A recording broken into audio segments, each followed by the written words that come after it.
Hey, comic book fans, welcome back to Comic Book Corner 2.0 and fans. You're with me, Mike Spider Slayer. Welcome back, fans. Still on the couch. It's still really cold outside, so I do not want to do my videos in the garage where it is freezing. So today we're going to be talking about Deadpool The Gauntlet Issue number 1. That's right, fans. This is Marvel's digital comic line. It's called, I think it's Infinite Comics. So these are the books that will be released digitally, and you'll see an issue come out every so often. And supposedly it's going to be tying in to the main series of Deadpool. It's just not like a filler issue or whatnot. So this you got free at your local comic book shop, obviously to promote Infinite Comics. Another series that is coming out from the Infinite Comic line is the Amazing Spider-Man. That was also, introduced as well this week in the news. If you guys saw that, that's coming in April 2014. Again, it's called the Amazing Spider-Man Infinite. So yeah, it's this cool line. And so what they did was they released it and they promoted it to let everybody know that it's out there. So I got this for free. In order to get it, I had to spend $5 at my local comic shop to actually get it. And well, with all the comics I read, there was no problem there. So did I like this story? Well, first off, the book is done by, I think it is done by Duggan. Let me just get the actual story up here for you. Yes, story by Brian Posehn and Gary Duggan. It's written by Gary Duggan, and the colors are done by Jim Sharpolinis, and letters by VC Joe Sabano. So there was a lot of people that were involved in this actual comic book. I thought the artwork was very solid. Here it starts off just like the regular Deadpool series, gives you a whole little description of what Infinite Comics is about, which I thought was pretty neat. The artwork here was well done. I enjoyed it. You get the damsel in distress by the little Doom soldier or whatnot, and you got Deadpool to her rescue. I thought it was very well done too. Very attractive looking woman in the issue also, and it was a good book. It had good facial expressions, colors were there, interesting stuff that Deadpool always provides for its readers. So artwork was really good. So what did I think of the actual story here?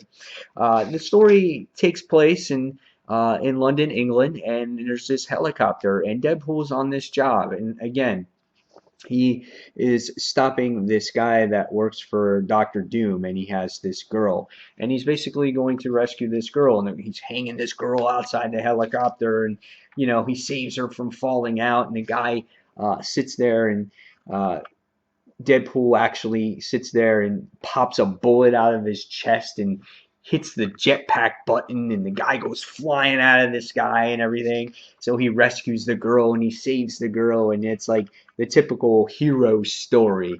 It's just he saves the damsel in distress, and it was pretty good there. Eventually, what happens though is the helicopter winds up crashing, and he has to give the girl mouth-to-mouth resuscitation, which he calls the Heimlich removal procedure or whatnot. And the humor was there in this particular issue. It didn't seem really forced. It was good. It wasn't overdone, kind of like where past Deadpool comics are. I thought it was really neat how they kind of introduced the character to you just a little bit by giving him his bio.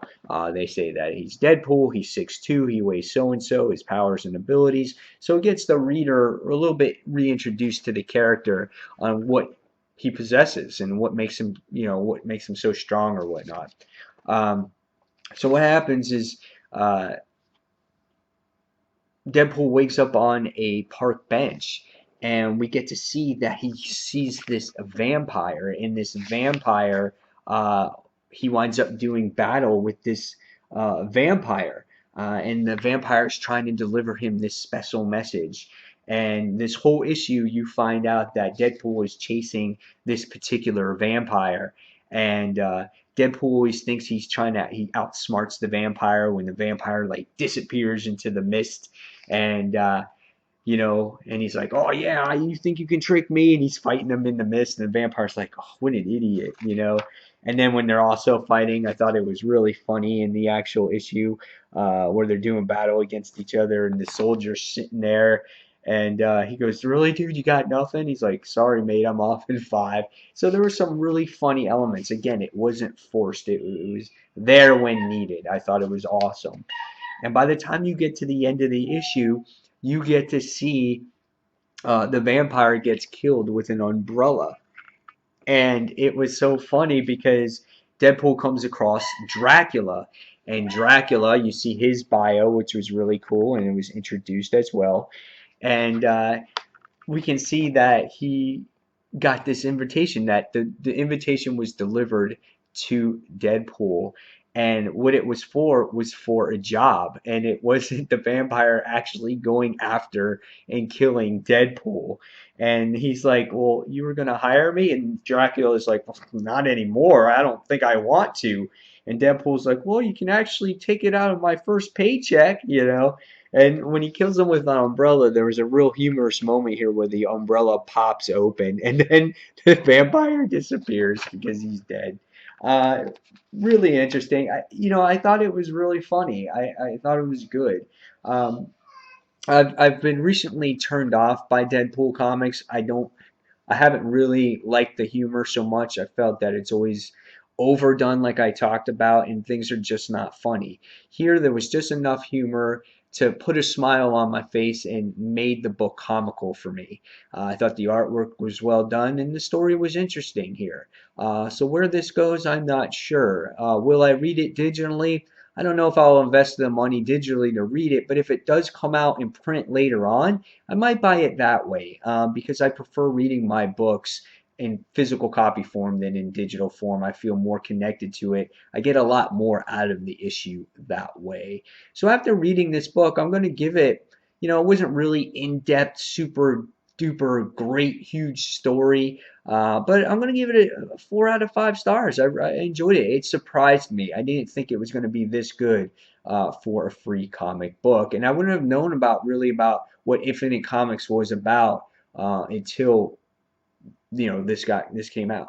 So again, I'm going to give this a 4 out of 5. Guys, did you get this at your local comic book shop? And what did you think of it this week? So guys, as always, thank you for watching Comic Book Corner 2.0. And until the next comic book review, this is Mike Spider Slayer signing off. And I'll see you guys real soon. Take care, everyone. Bye.